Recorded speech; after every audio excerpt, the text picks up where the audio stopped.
Hello, I am Nathan Wulf, and I am a former AAA game dev veteran, and I have gone indie, and this talk is about me receiving my first indie paycheck.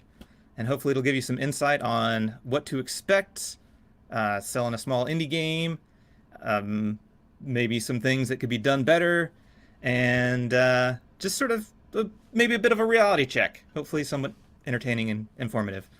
So I worked in the AAA industry for about 10 years. I worked at Ubisoft, the Red Storm studio of Ubisoft, and I worked on things like Far Cry 3, Far Cry 4, Ghost Recon Future Soldier, a couple little projects that got, well, can't talk about those, I don't think.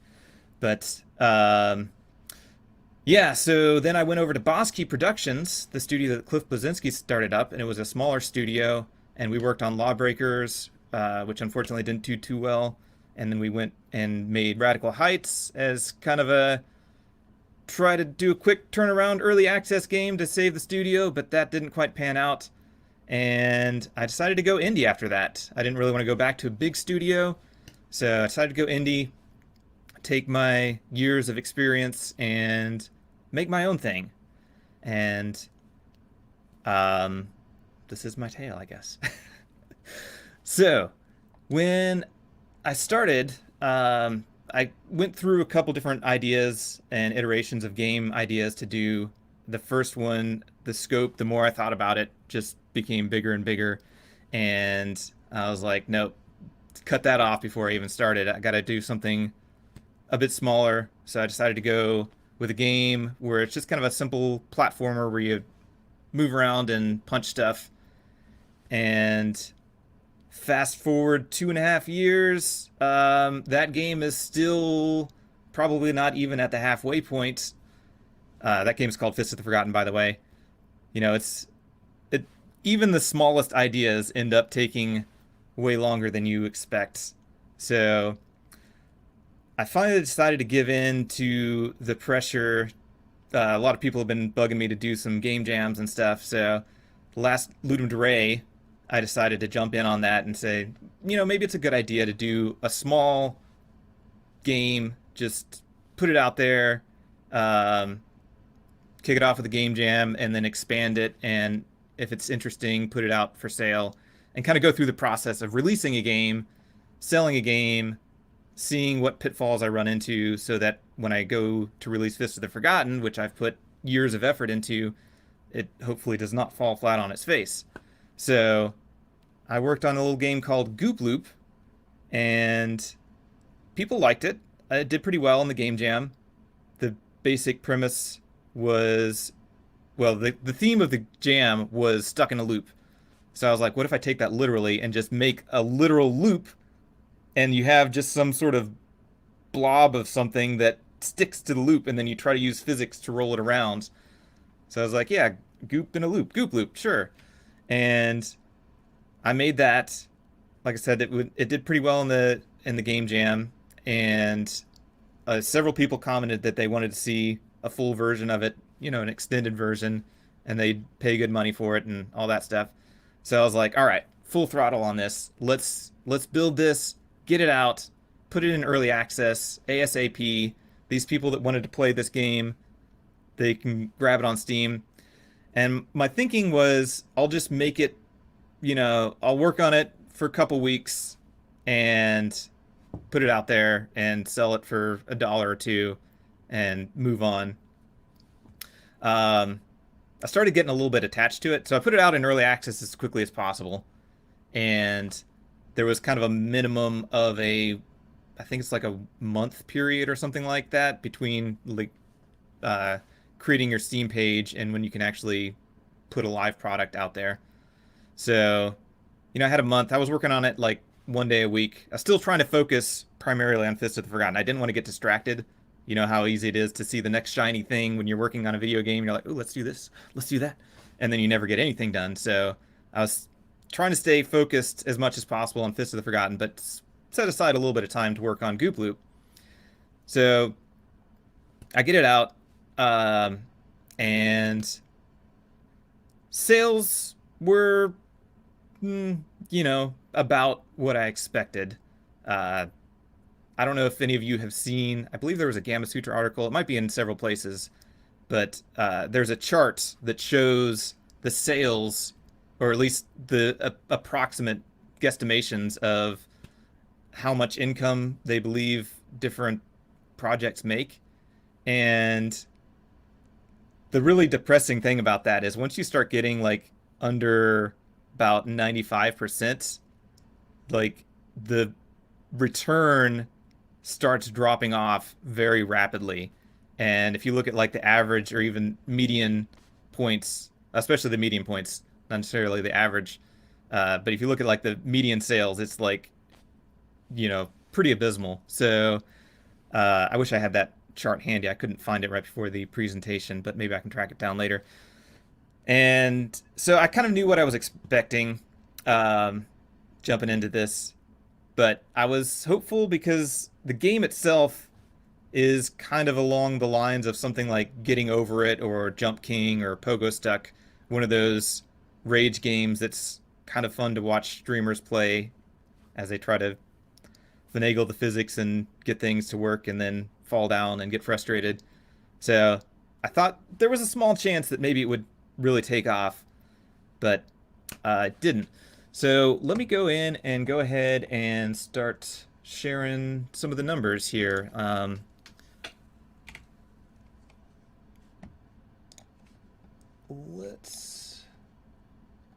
Sorry, just gotta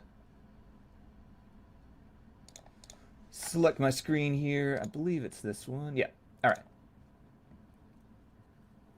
So, here are the charts. I want to be completely open. I try to be completely open with everything game dev that I do. So, I am live streaming my game on Twitch, twitch.tv/Jitspo. If you ever want to watch that, I'm doing it pretty much every weeknight, doing game dev stuff. So, and try to be as open as I can with numbers and anything Steam lets me show. A lot of stuff is confidential, but there's nothing that says this is confidential, so hopefully this is good to share. Anyway, here are the numbers. So, first day. Oh, I completely neglected to mention the price point that I put this at. I think I mentioned that I was trying to sell it for $1 or $2. And one of the things that I was kind of curious about, I've seen some indie devs that have been successful with the approach of almost like a shotgun approach of releasing lots of little games for like $1.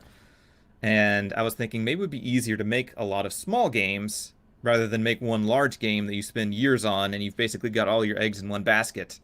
And if you try to sell one large game for $20, are you more or less likely to succeed than if you sell $21 games or 10 $2 games? So I ended up kind of going in the middle between $1 and something more. Put it out at $2 initially.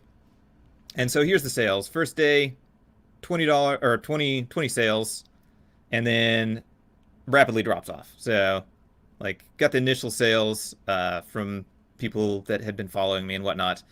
And boom, very, very quickly down to the one to 3 copies a day.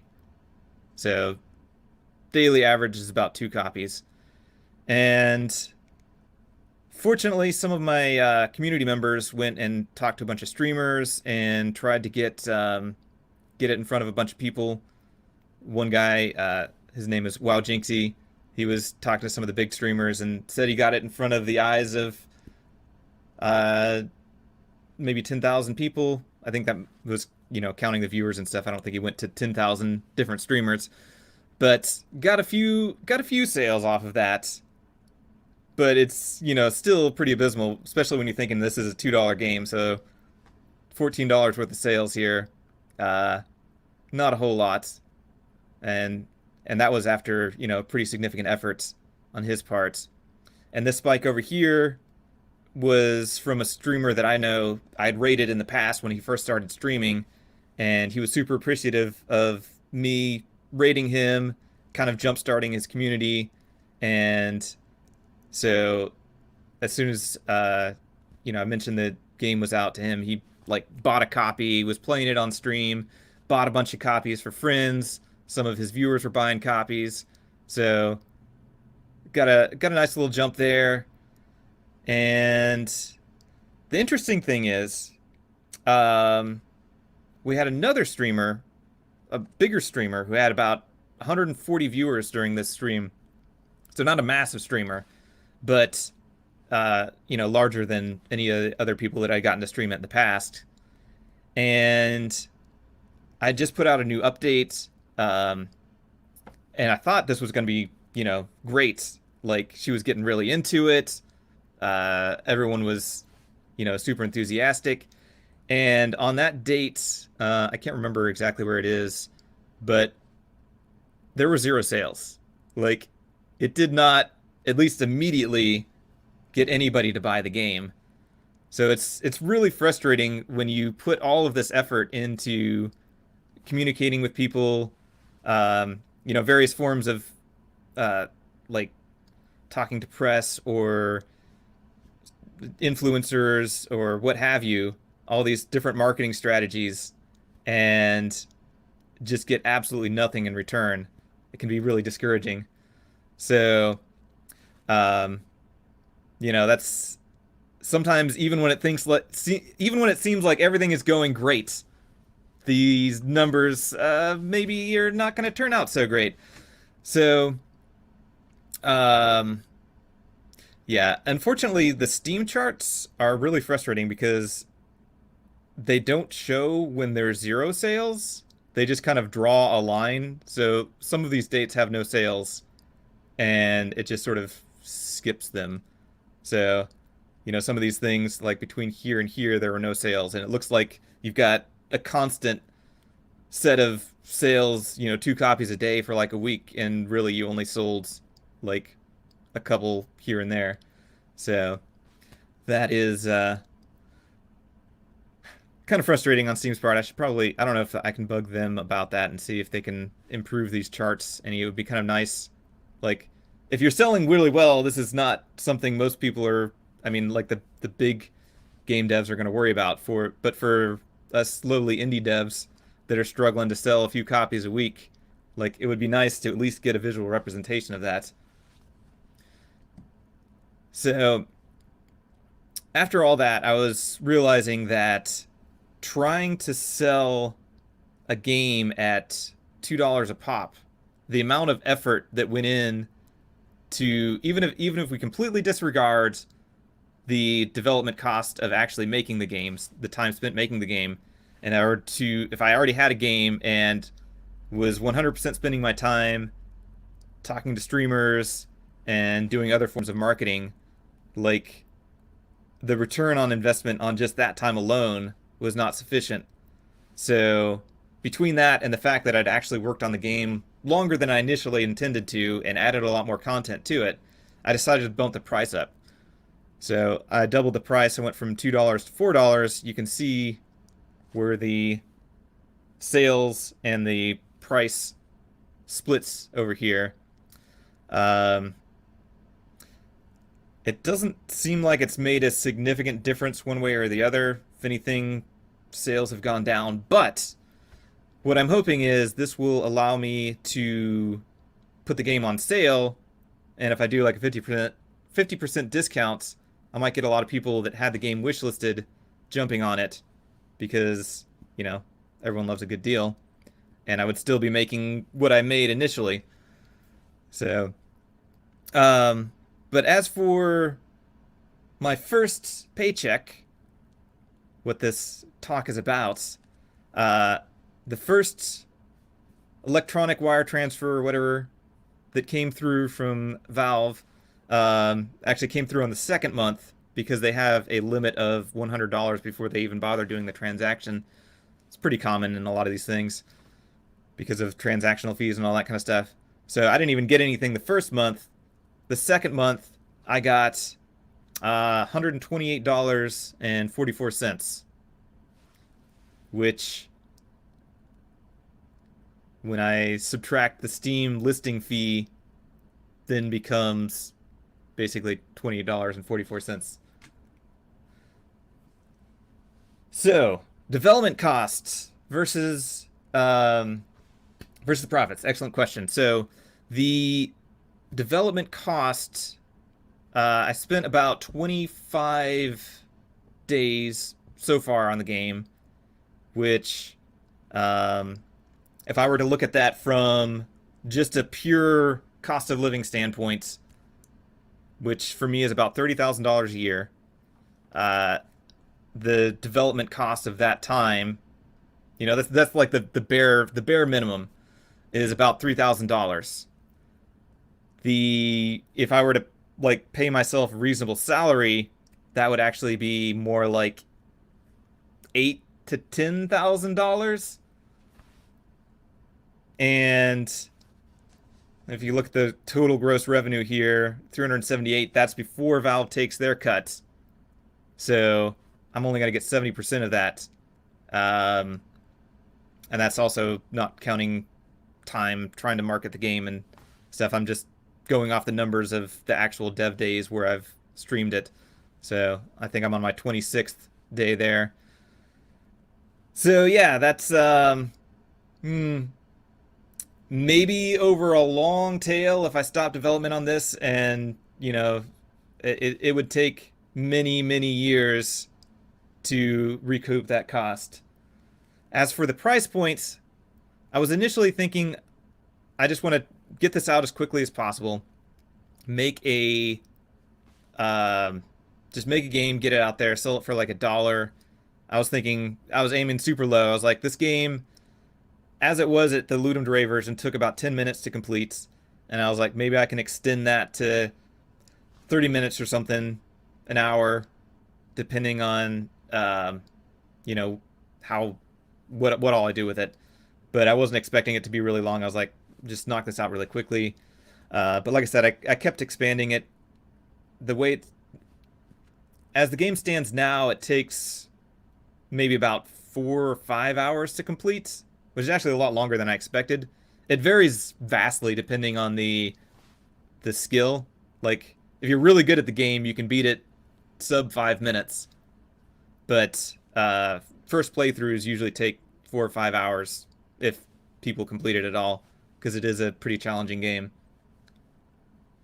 So, um, yeah. As for what I would do differently, so the things that I think I rushed way too much on this. Like, my thinking was, let me take this game that some people were hyped about during the Ludum Dare Game Jam, and let me get it out to them as soon as possible, get it out in early access, and iterate on it, build it up, keep adding content until I think it's like, a solid shippable product, and then call it done and maybe just move on from there. Um, but I think that was bad because it didn't give Steam time to accumulate the wish lists and some other things that impact the algorithms for whether or not your game's shown. And if your game doesn't make the cut for that like new and trending lists, like it's almost just dead in the water. Basically, the only way people know about it is if you directly interact with them, which is why it's really important to build up a community. So that's one thing where I feel like I'm probably above average in as far as indie developers go. A lot of people are either fresh out of college or what have you, and they don't have like a fan base or anything built up. Not that I necessarily have a fan base, but I stream development every day, and I also have some people that have followed me from games and stuff that I've worked on in the past. So I've got 7,000 followers on Twitch, about 1,500 on Twitter, and I've recently started using TikTok to gain some visibility, and I've got about 1,000 followers on that. And I feel like that's, not fantastic numbers, but probably above average when you look at a lot of indie devs. And almost all of my sales came from either people that I directly interacted with or people that people that were in my community, people that I contacted directly. Sometimes I went to streamers that I didn't know before, or people that were in my community and talked to streamers and convinced them to buy the game, or friends and streamers and whatnot. And it's like you have to have that large grassroots base in order to get any kind of traction anymore. And the larger that base is, the better. So I need to work on building that up. I also have a Discord server that's got about 300 people on it.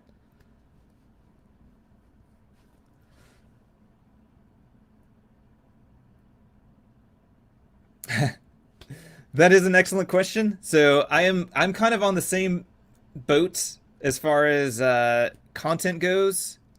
That um, when I was working on Fist of the Forgotten, and it's like each level takes a ton of time and only a few seconds to go through. Whereas Goop Loop, it was a game jam game, so I just threw things together as quickly as possible, and I was like, all right, let me find, like, when you're under that time crunch, you find interesting things. Like, I was like, there's got to be some kind of way for me to build these platforms. In fact, let me actually just launch the game really quick here. So you guys have an idea of what the game is. Let's see. Uh-oh. Hang on. Does not seem to like the full screen view. Let's turn that off. All right, there we go. So this is Goop Loop. The level design is very simple. I've got some splines that kind of define the geometry, and you just roll around here. And that's one of the things where I was saying, like, when I'm under the time crunch, if I were developing this in my own time, I probably would have gone about, hand placing a bunch of grass blades or something stupid like that.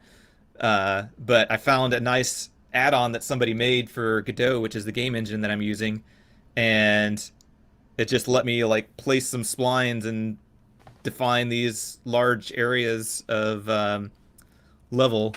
So, I'm able to just quickly whip something together, and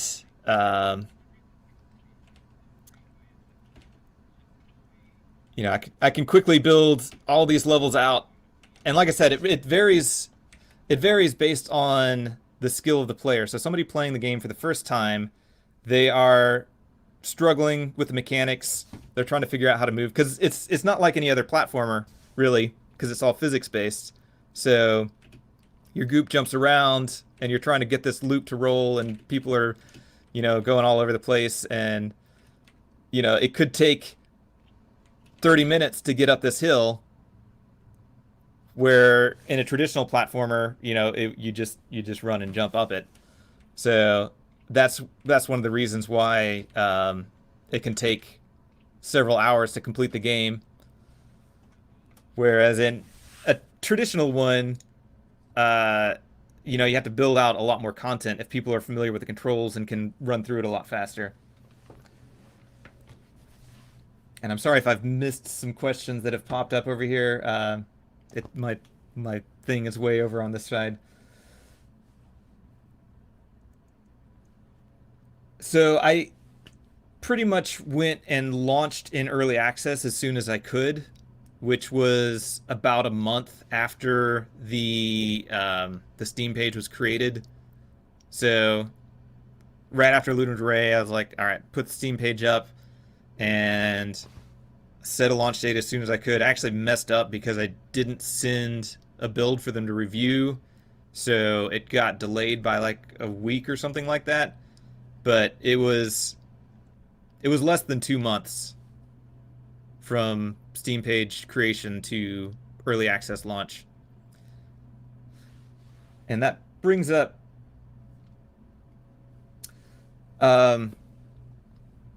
so marketing is not my strong suit. I contacted, so in the initial launch, I got a press launch thing. I can't remember what it's called. Uh, but you know, to send out to the press and not a. I mean, I did have a press kit, but my mind is blanking on the term for the game press type thing that all the news sites can go and grab stuff from. I only got a couple bites on that. Uh, yeah, press release. Thank you. So I got a couple bites on that. A few news places published it. Not a whole lot. I had community, you know, from my streaming and Discord.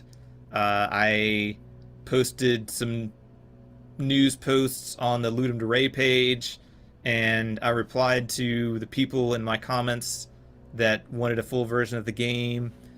Um, yeah, tried to contact some various influencers and stuff, but it was pretty difficult to get bites on a lot of that stuff. It's not, if your game is not like the shiny new thing, there's so many games out there. Everyone's so busy and so pressed for time that on the surface, like just looking at Goop Loop, I don't think there was a lot that enticed people to check it out. Which is why I went and added some, like, I think when I had the game playing, you could see the faces and stuff. The original launch of the game did not have anything. It was just the goop and the loop, and I tweaked the art and stuff. A pretty substantial improvement over what I had in the Ludum Dare version of the game, but I made some various tweaks to try to make it more enticing, and I think that was somewhere around this area, and it didn't really make much of a difference as far as getting new bites on the game. But yeah, I also had Twitter, so I was posting lots of updates on Twitter. And recently I've been posting videos on TikTok, which has been pretty decent as far as getting like new followers and getting some eyes on it, but they don't seem to be turning around to sales really well. So like I've pretty rapidly climbed up to 1,000 followers on TikTok, and I think part of the problem is that platform is, it's designed to keep people glued to it. So they see something, they're like, oh cool, that's kind of neat, and then they move on and forget about it. I did have a couple people mention that they wanted a mobile version of the game, so that might be a more viable marketing location for mobile. Speaking of mobile, yeah, you had that question had pop up. So the mobile market honestly terrifies me. Like, just the sheer amount of stuff that goes on in there and how difficult it is to get visibility. Like, I feel like as difficult as it is to get visibility on Steam, it's like 100 times more difficult on the mobile market. Although I haven't actually launched anything on mobile, so I don't know. I am probably going to look into, once I feel like I've got this a little more wrapped up, look into making a mobile version of the game, adding some touch controls, and see if a mobile platform launch does any better. That is something I'm considering exploring.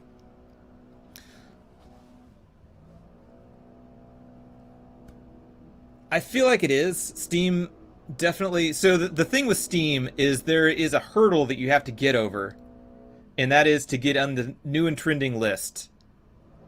Because if you just exist in Steam, pretty much nobody finds you unless they're explicitly looking for you. And you need to get up on the lists where people just casually browsing through Steam will see your game.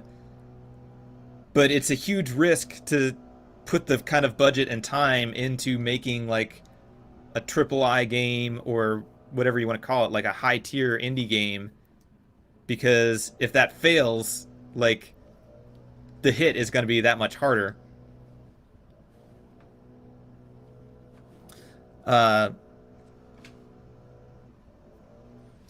Will still stream the dev of my next game if my current one is a success when I release.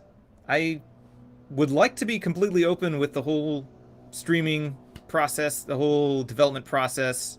Like, I think sharing information and expectations and all that stuff is healthy and interesting.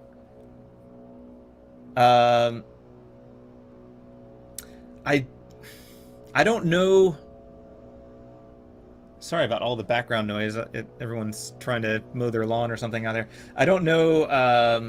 I personally don't worry too much about ideas getting stolen because there's just so many ideas out there that everyone has an idea, and it's really more about the execution. So even if someone tries to use similar ideas to what I've done, like if they don't do the execution well, um, it's not going to be a great game. But I don't know. That's just kind of my personal take on it. Like everyone wants to make these cool games. They have all these cool ideas, but the actual execution of it is really what makes or breaks the game, I think. So my plan at the moment is, unless this somehow really takes off, I don't know that it's worth spending a whole lot more time developing Goop Loop. My plan is to work on this for a little while longer, finish all the things that I feel like absolutely need to be done to consider it complete. Like last night, I just worked on adding key rebinds because I feel like that is kind of a must-have feature. Even though a lot of games don't have that, I still feel like that's a must-have feature. So things like that to make the game feel complete. And then I'll probably go until maybe the next Ludum Dare game jam, and then I'll maybe switch gears and do a different game that I work on like one day a week while still trying to keep focused on Fist of the Forgotten. And since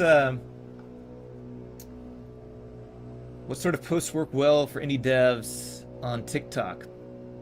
So I think like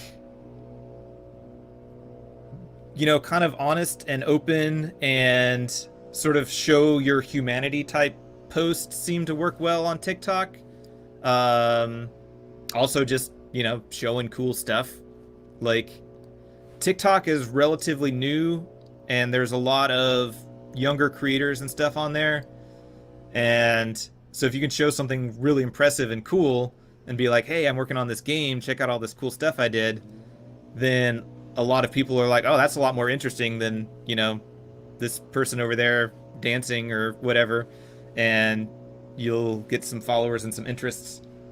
I would just say the thing that's cool about TikTok is that unlike Twitter or YouTube or a lot of these other platforms, you don't have to have a massive base that you build up before your posts actually start getting a lot of eyes on them.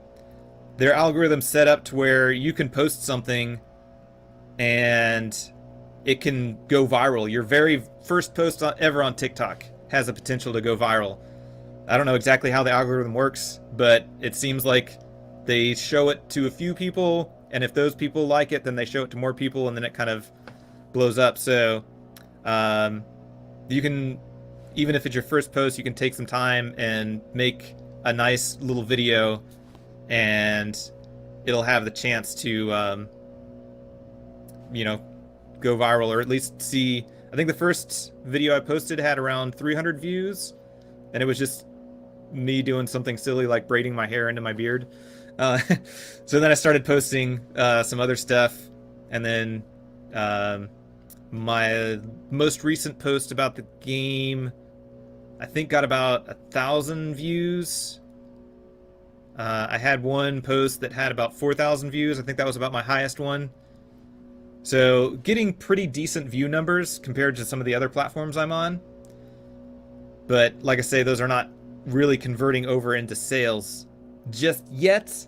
But I'm hoping the more platforms I talk about it on and the more times people see it, the more likely it is that people will buy it. So even if they don't buy it the first time they saw it, You know, if they see it on somebody's stream and they see it on TikTok and they see it on Twitter, then it's going to increase the chance that they'll actually pull the trigger on it, because most people have to see something multiple times or hear about something multiple times before they'll actually commit to buying it.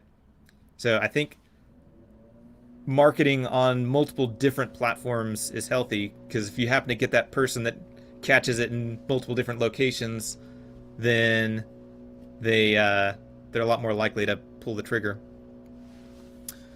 One thing I did want to mention, I'll get to your question in just a second, is the, let's see. Oop, that was the wrong window. Sorry. There we go. Wanted to go to the wish list numbers here real quick, because I'd heard a stat that you can expect roughly 50% of your wish lists in sales, and I think that kind of held true here. So you can see I've got 392 wish list editions, and this is kind of in the period that when I went out in early access. So over here, I got 185 sales, and so only 46 of those came from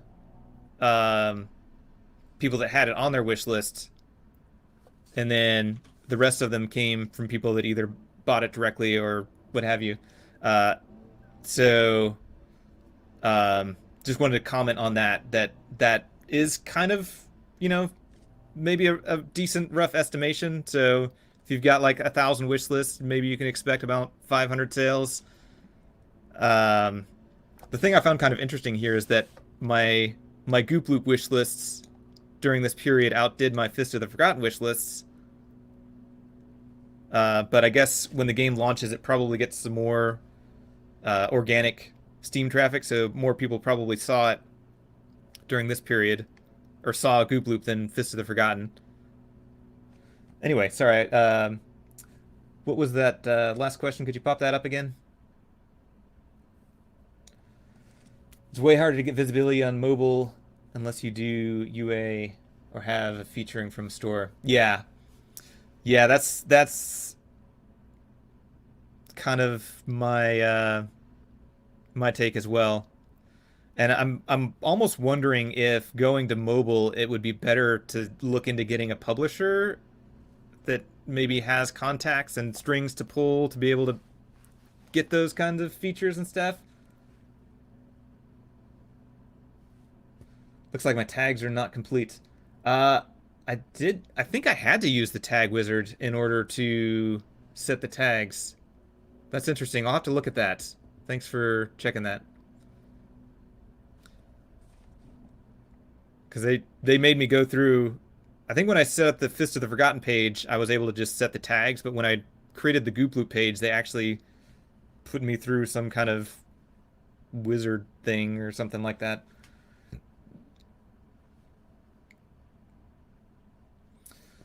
So, Goop Loop was a Ludum Dare game jam. That's something I kind of came up with on the spot, and people liked the gameplay, so I decided to push forward on that. The idea for Fist of the Forgotten, um, that was me trying to do something that was kind of in my wheelhouse as far as character movement goes. So, like, I'm super familiar with character movement more in the first and third person shooter genres, but I was like, well, yeah, first person shooter is probably a bit out of scope for my first indie project, so I thought a platformer and then taking some of the stuff that I learned working in shooters and bringing that to the platformer space would be pretty cool. So that game has a lot of nice fluid movement, sliding and jumping and punching and grappling and things like that. So that's why I decided to do that one. I wasn't necessarily doing market research. I know it's a struggle because there's you can make a game.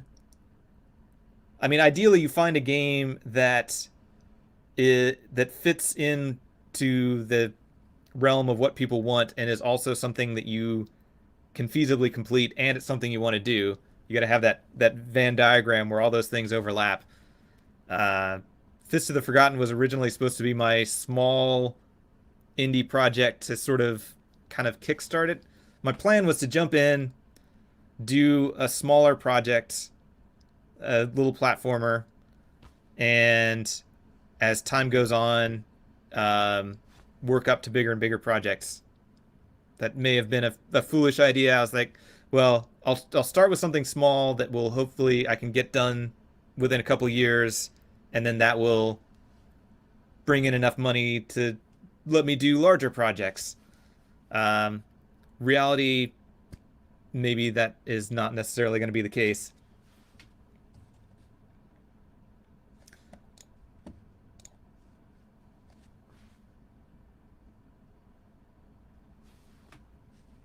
Let's see, that was the same question I was just responding to. So, what experience from AAA helped me when I went on my own? Um, hmm. There's a lot of stuff that goes into game development. I think it it's fairly different when you're doing AAA development, and one of the things, it's kind of a blessing or curse depending on your point of view. I'm the type of person who likes to do tons of different stuff. So being pigeonholed into one very, very specific, like, subset of game development was not really my thing. So I was a gameplay programmer and I did gameplay programming for like 10 years, but that didn't let me kind of express my artistic, creative uh, muscles and game design and other things like that. But it did get me familiar with jumping through various engine code bases, quickly figuring things out. Um, and there's a lot of little things that are probably very difficult for me to specifically say that I've just picked up over the years and kind of take for granted.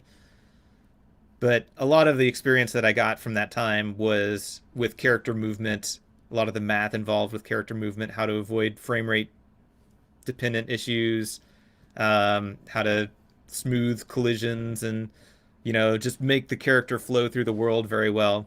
So I can take a lot of that stuff and apply it to an indie game and make it like a really, really solid uh, experience as far as the character moving around in the world. And a lot of stuff that I picked up also came from my days modding. So I did a lot of stuff modding Quake and Quake 2, and then so in the modding days I was doing all kinds of different stuff, doing modeling and leveling the design and stuff like that. So that was really helpful in the indie world. But when I got out and I was doing everything on myself, I had to pick up and learn so many things. Had done very little as far as like sound design, almost no animation. Uh, I'd done some modeling, but it was fairly limited. So I'd picked up Blender and learned a whole lot of stuff in that process. And it was really neat to see the development tools and stuff grow along with my process. Like the open source tools and community have been just going crazy lately, and it's been pretty awesome. Yes, Goop Loop was also made in the Godot engine. So my first project was Fist of the Forgotten, and that was made in 3D. I can give you guys a quick glimpse of that here. So you can kind of see what a game that I've been working on for a little while longer looks like.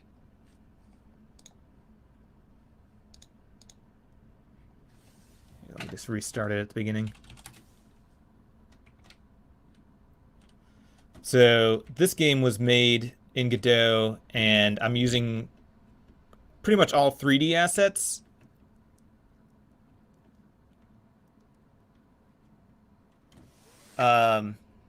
So, it takes a lot longer to build these scenes and stuff because I'm doing a lot more detail. Godot is really nice for doing quick 2D stuff too.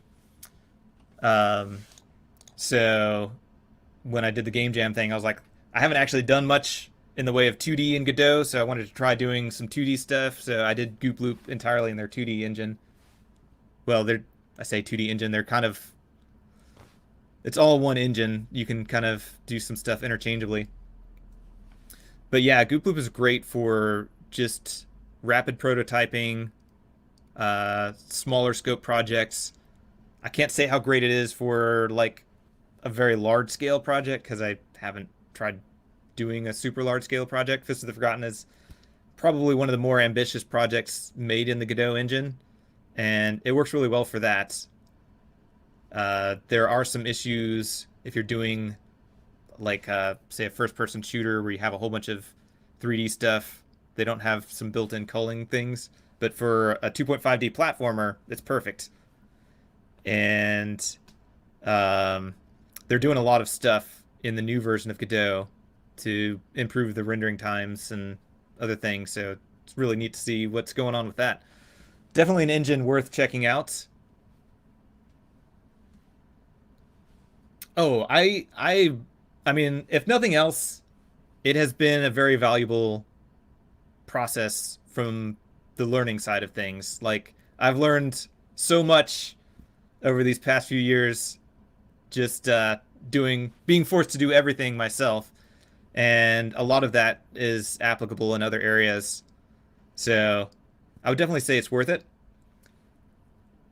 Um, I would almost recommend. I don't know if I would recommend this. I feel like the ideal scenario would be to get a job, um, and do this kind of stuff kind of on the side rather than try to jump in doing it full time, or get a job, build up a lot of money in savings, and then try to do this. Because, like I was showing earlier, the sales numbers just just not super great. There's some people that will, succeed and do really well, but the vast majority, and I don't want to like sound like I'm discouraging people from doing this. I just want people to have realistic expectations that, don't gamble something you can't afford to lose in hopes that your dream game will come to fruition and it'll blow up and you'll be a millionaire. Like the reality is, for the vast majority of indie devs, you're lucky if you are able to just cover the costs of living for the time you spent making the game. But hopefully, um, things will go better with Fist of the Forgotten, and possibly Goop Loop. I'll be able to find some ways to market that more actively. There's a few things I'd like to explore. Um, maybe getting a publisher and publishing it in different regions or on different platforms. Since the game is pretty close to done, there might be some publishers that would jump in on that. So I think if you're going to do the indie thing, you should probably be in one of three scenarios. One, you've got the financial um, sort of runway to run through a project and have it fail, and two, you've got a full or part-time job that's enough to cover your cost of living, and you do the indie stuff on the side. Or three, you get a publisher to back the development costs so that you can, focus on developing and not have to worry about putting food on the table. So that's kind of my takeaway here. I'm in the second category where I worked for over 10 years and built up a pretty large pool of savings so that I could do this indie thing full time. If it works out, great. If not, then I will have to go back to some other studio or do some other thing. I'm not really thinking about my next game after Fist of the Forgotten. I am going to cross that bridge when I get to it. I'm trying to stay as focused as I can on Fist of the Forgotten. I do note game ideas down every once in a while when they pop up. So I've got like a a text file full of game ideas. So if I ever need to jump out and start a new game, I've got a handful of ideas there. But um, yeah, I'm trying. It's very difficult, but I'm trying to kind of keep my blinders on and go forward and at least get Fist of the Forgotten done one way or another. But yeah, I'm not trying to plan ahead. Basically, my next game is going to depend on how well Fist of the Forgotten does. So if it does really well, then I can do a larger project. If it doesn't do very well, I'll have to do probably a smaller project or go work for a bit or spend more time doing some contracting work or find some way to keep the lights on. And I think that's about it for our time here. You're super new to Game Jams, just attended your first GGJ. Cool. There are so many game jams. If you go to itch.io, there's lots of small game jams. The Global Game Jam is one of the biggest ones. Ludum Dare is also a big one. And there's also, like, if you just go to itch.io and there's like a game jam like calendar, and there it seems like there's about 100 game jams going on at any given moment. So you can kind of poke through there and see how many people are participating in them. And yeah, knock yourself out. Have fun. We still have a couple minutes if you wanted to go back to what you were showing on your screen and talk about that a little bit more. Sure. I guess I can talk a little bit about some wish list stuff. Let's see. So yeah, we'll just go through. Can't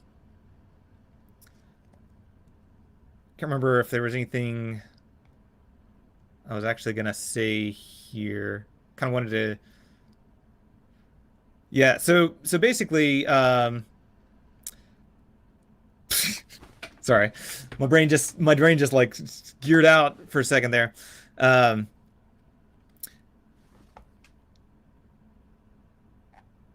gotta find a way to bump these wishlist numbers up. The long and short of it is that there, sales and whatnot. Even if I had more time with the Steam page up, like the numbers I was bringing in as far as wish lists, like I feel like you want to have a good at least 10, ideally like 30,000 wish lists on a game to kind of feel pretty comfortable with it showing up on the new and trending and selling enough copies to be profitable. And I'm just like nowhere near that. I think I've got a bit over 1,000 or so total on Fist of the Forgotten during this period. Past few months, I've only got about 300 or so. It's tough, and it's something I've got to spend more time focusing on, and it's one of those things where I kind of go back and forth on should I go with a publisher or should I not? Like, I look at so many different examples of games, and it feels like there have been so many successful games that have come out that didn't have a publisher, but then I look at how difficult it is to just get the wish list numbers and stuff built up that I don't know. So I'm actually putting together a pitch deck now to start pitching to some publishers to, just sort of explore some options, because with the amount of development time I have left on Fist of the Forgotten, at least what I expect to get it finished, I don't know that I'm going to have the runway to make it all the way there. And it seems like we'll see. I'll probably try to do another small project or two and see if any of those take off.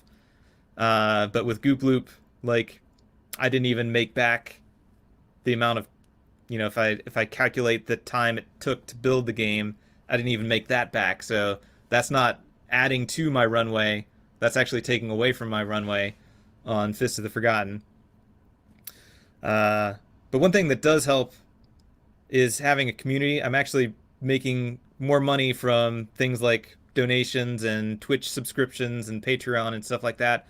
I think I'm getting about $200 a month from that, which is considerably more than I'm making in sales. And that's the thing that's kind of interesting. A lot of these indie devs talk about, their various sources of revenue. And I watched one video and somebody was getting less than, I think, 20 or 30% from game sales. They were getting things, selling merch and grants and community support, all these things. It's really challenging because building a game just by itself is an obscene amount of work, and it's really difficult to do. And then it's like on top of that, you've got to do all this other stuff just to kind of make ends meet. So the life of an indie dev can be pretty challenging. Cool. Well, I think. Oh yeah, I don't know if we're going all the way till 10 o'clock, or if this needs to be cut short. I thought we needed to be cut short about 10 minutes early, but we can go. If anybody has any other questions, feel free to throw them out. I have not gotten my second payment yet from Valve, so even though the number here is 378, that's before they take their cuts. So I got the one check for $128. So I feel like I should be getting another one soon, but last month was not enough to make the $100 threshold. So still, the actual cash in hand is $128.44 minus the $100 for the listing fee. So yeah, enough for a nice dinner.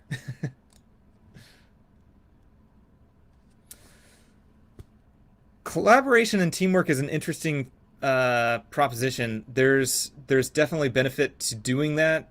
Having people that have specific skills, and also if you have multiple people working on a project, there's different audiences that they bring in.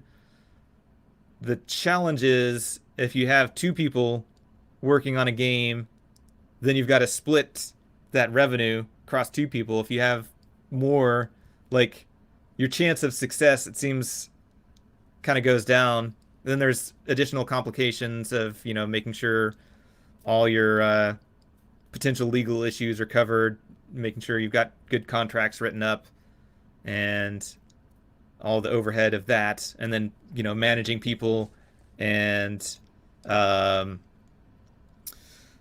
there's a lot of stuff that I kind of don't want to deal with. I just want to focus on building the game, and if it's all on me, then I don't have to worry about if some other person is able to eat, or like if you pay an artist or somebody to do work for you, you'll see your funds drain very, very quickly. So I'm mostly just trying to survive and build a game, and hopefully it takes off at some point. Or maybe multiple games take off. I don't know. We will see. Only time will tell. All right. Thank you so much, Nathan. It's been an awesome talk here. We appreciate you very much. Who do we got next? Let me look here. I'm not even on the page of who we got. You know what? We have someone special coming up next. Ooh. So let's see here. I'm terrible. I should have had this up. And they're ready for us. So thank you so much, Nathan. All right. Pleasure talking. We've got a full day of stuff here. Awesome. We'll enjoy your next speaker. We have monetization, skills as motivation with Diego Ricciuti, and that's coming up right now. So thank you guys. Stick around. And thank you, Nathan. You're welcome.